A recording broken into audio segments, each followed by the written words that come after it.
This has some importance for the armed forces. What has happened is, my lord, there was an application for clarification which was filed on behalf of the Union of India, pursuant to, my lord, the judgment in Joseph Shine. Joseph Shine, as your lordships know, strikes down adultery. And broadly, my lords, the grounds were that this was, my lord, essentially the patriarchal aspect of that provision, which treated women as chattel. Now, my lord, be that as it may, we're not directly concerned with Joseph Shine because that was decided on a different.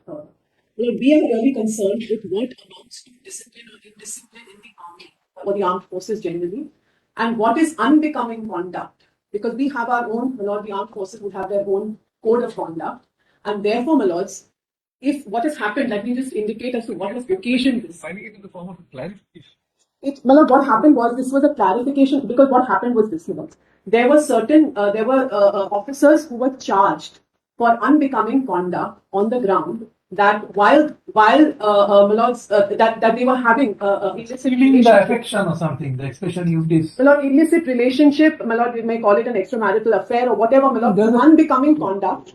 We call it unbecoming conduct or, my lord, indiscipline. So what amounts to that? Now, when, my lord, an officer is serving out there in the field and his family is stationed in the, my lord, family accommodation away from the field, and another officer, my lord, enters into, it may be consensual in nature, but what, therefore, my lord, can we not take action?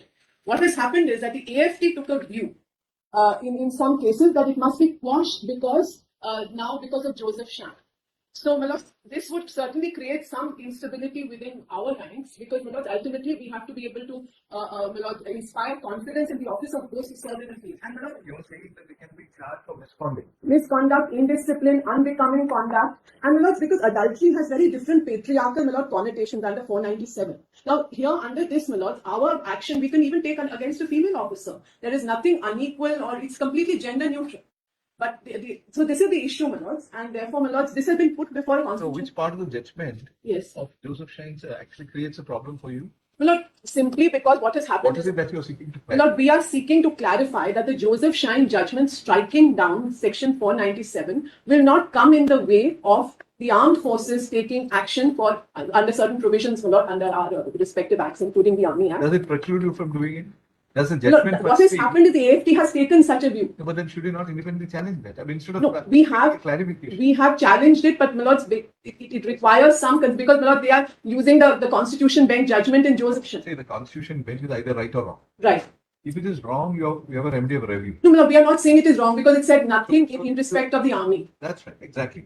Therefore, if you say it is wrong in individual cases, if you have challenged it, we have. You have challenged it. We have, my lord, and the question has been left open. What has happened in one of those judgments, we have You can always pursue that, saying that Joseph Shine cannot stand in the way of your, taking action against somebody who is. My lord, this has specifically been referred to a constitution bench. It is said the criminality about adultery. Right. In the uniformed services, where discipline is of paramount importance. Yes. The aberrant conduct, at least as it is understood to be, conduct which involves actually shaking up the life of the officers, because everybody is ultimately dependent on family as a unit for society.